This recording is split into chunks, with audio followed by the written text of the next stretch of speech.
So here I am, black against Robert Hess, and he starts with e4, as I expected, and I play the Sicilian. And now I know Robert to be a kind of an anti-Sicilian specialist. I've seen he plays a lot of closed Sicilians, some of the bishop b5 check lines. So I was pretty sure that this game was going to go that direction.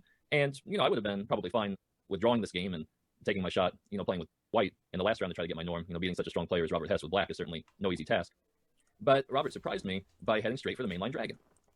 And then going into the Yugoslav attack, of course, the sharpest system that white can play. So as soon as the game took this turn, I kind of said to myself, this is it right here. This is my opportunity. Time to just play the way I know how to play and try to go get it. So I go into the mainline dragon, and Robert chooses the line where he castles queenside on move 9. So now it's always important to ask yourself, what is my opponent up to? So I figured the reason that Robert played this line was because he had seen several games that I had played, and he had some kind of preparation. So rather than play d5, which is the move I normally played in this position, I decided to mix it up a little bit to be a little bit tricky and hopefully get a position where I could use my experience in the dragon and where my opponent would be a little bit outside his comfort zone. So I played the line knight takes d4, bishop takes d4, and bishop e6, a line that I've talked about in some of my earlier videos. And Robert played h4, which is a very playable move. The most common move in this position is king to b1, which makes it hard for black to play queen a5 because white has the move knight d5.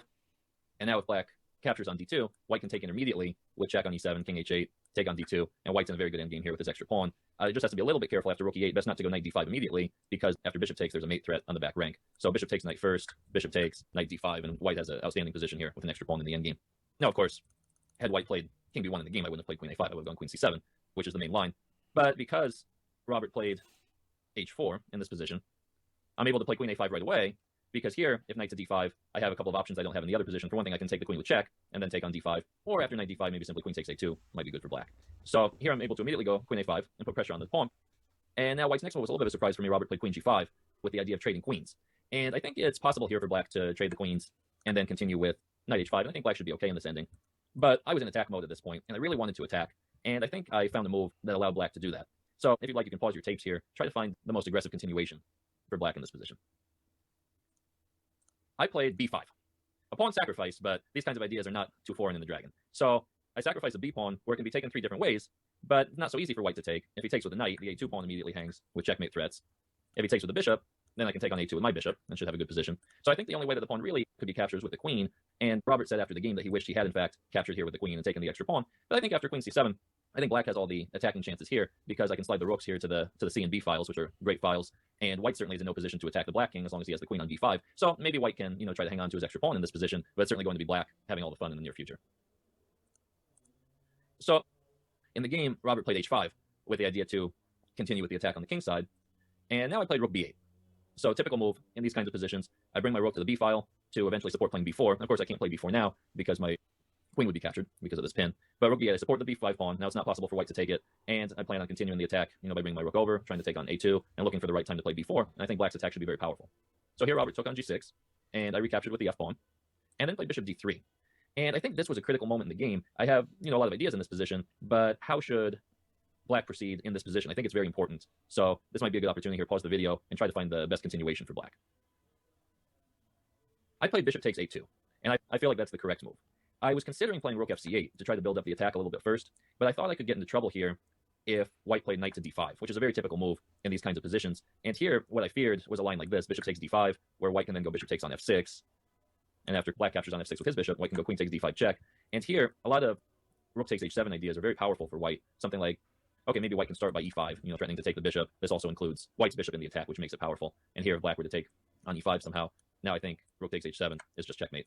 After takes, queen f7, and black will be checkmated here shortly. So I didn't feel like I had time to play rook fc8 in this position, so I decided to immediately take the pawn on a2, which leaves the rook on f8 as a kingside defender, and also now if my bishop were to take on d5, I would have an idea to go queen a1 check and have initiative. So white played e5, very standard attacking move, and I responded by taking. Bishop takes e5, and now this is another important moment, and here I relied on a lot of my dragon experience and played a move that might seem a little bit counterintuitive, but I felt like it was a good move. I played my bishop back to f7, not caring if white takes the rook here on b8, because I actually feel like in a lot of these dragon positions, the dark square bishop is worth more than a rook. It can be kind of a hard concept to wrap one's head around, but the dark square bishops in this position are just so strong. And I felt like if white were to take the rook here and black takes, now white is going to have no defense for all the power of the dark square bishop along this diagonal where black has ideas like queen a1 check, b4, and it seems like white's dark squares are just collapsing here. So such exchange sacrifices are actually very common in the dragon. And for not having much experience in the dragon, I feel like Robert Hess understood the position very well. And I think he correctly didn't take on b8, but rather played knight e4, with the idea to try to create more pressure against black's king. It's kind of a basic rule in the dragon. Whoever attack gets there first usually wins. So knight e4, I took, attacking the queen. Pawn takes. And now b4, pinning the bishop to white's queen.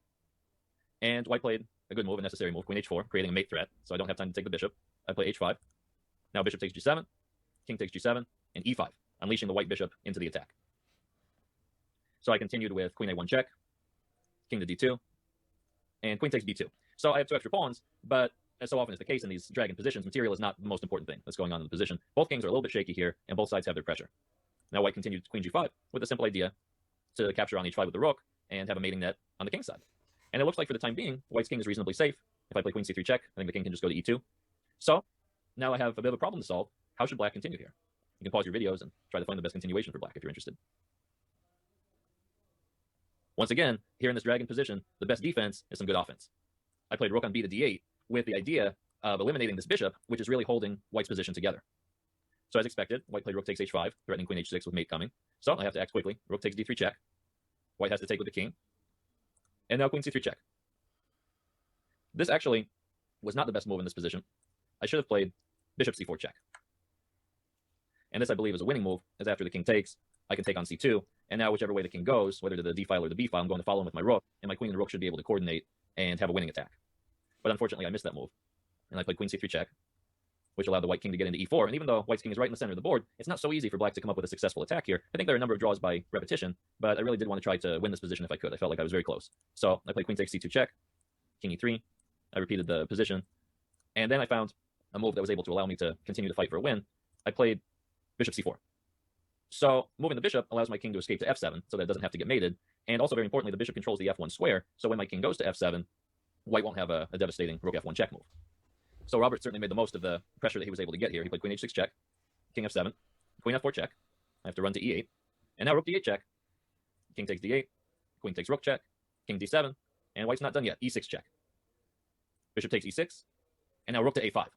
So now the position has undergone a somewhat dramatic change, and black has a position that should be technically winning, but it still requires a lot of work. Black has 3 pawns for the exchange. Of course, both kings are a little bit shaky, but here, initiative is just so important, and the fact that it's black's move, and is able to go on the attack. So I play queen c3 check, and Robert wisely kept his king on the dark squares so that my bishop couldn't join the attack.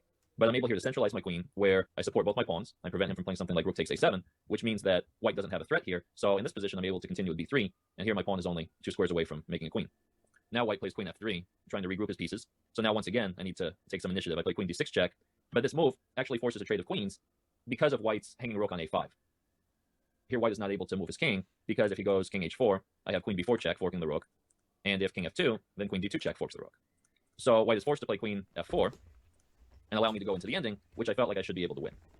So I traded on f4 and played bishop f5. My idea is to support the queening square. So here rook takes a7 check loses. I can bring my king to c6, and now the rook will not be able to get in position to stop the pawn. And once I get the pawn to b2, bring it to b1 will be unstoppable because of the bishop. So after bishop f5, my opponent tried rook b5, immediately getting behind the pawn. But now I thought this was a powerful move, bishop to c2, supporting the pawn, and also freezing the rook on the b file, because again, if the rook ever leaves, I go b2, and I'm making a queen by force. So the rook is now stuck on the b file. After king e3, I continued with queen c6, rook b8, and king c7, bothering the rook. The rook goes to b4, and now I'm able to get a5 with tempo, and get the other pawn in the race. Rook c4 check, king b6, and Robert brought his king back to try to create a blockade. But here my king is able to get into where it needs to go. But as strong players always do, Robert Hess came up with one more trick. In this position, he played rook e2, and now I have to be very careful of the obvious continuation a3. This actually is still a winning move, but after rook takes c2 check, if I take, this position is now a draw because white is able to capture on c2 and lock my king in. So for example, if king a1, he'll follow me.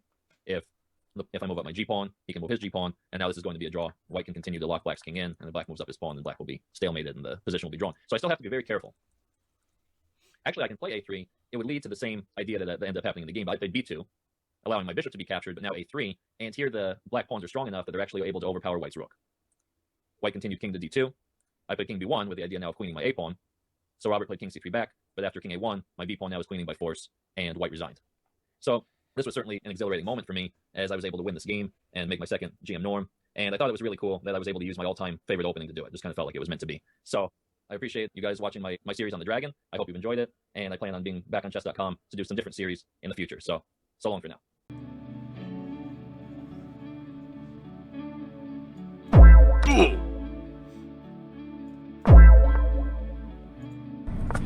It's all right.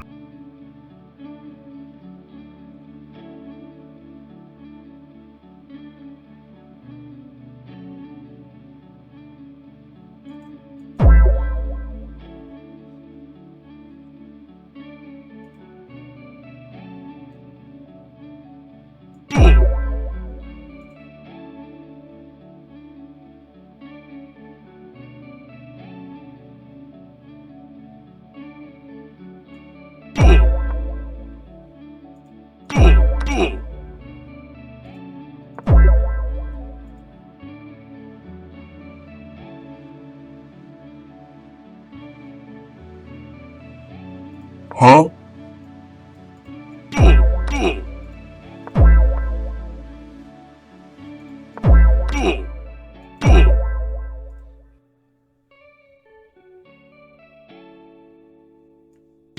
D.